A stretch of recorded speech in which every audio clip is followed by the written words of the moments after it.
পশ্চিম বর্ধমানের পাণ্ডবেশ্বর বিধানসভার ঝাঁঝরা কলোনিতে অবস্থিত একটি ইকো ট্যুরিজম পার্ক রাজ্য সরকার এবং ইসিএল এর যৌথ উদ্যোগে গড়ে উঠেছে।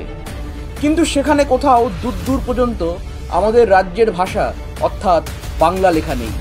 ক্ষুদিরাম বসুর নামে স্টেডিয়াম, সেখানেও হিন্দি লেখা, আর এভাবেই চলছে বাংলা ভাষাকে অবমাননা।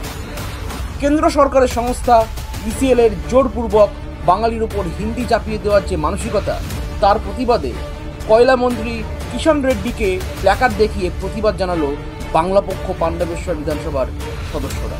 ইসিএল এবং ফরেস্ট ডিপার্টমেন্টের যৌথ উদ্যোগে তৈরি এই পার্ক, কিন্তু ইসিএল কিভাবে বাঙালিকে, কেন্দ্র সরকারের প্রত্যেকটা সংস্থা কিভাবে বাঙালিকে হেনস্থা করে, বাঙালিকে অপমান করে, তার প্রমাণ এখানে আপনি আজ দেখতে পাবেন।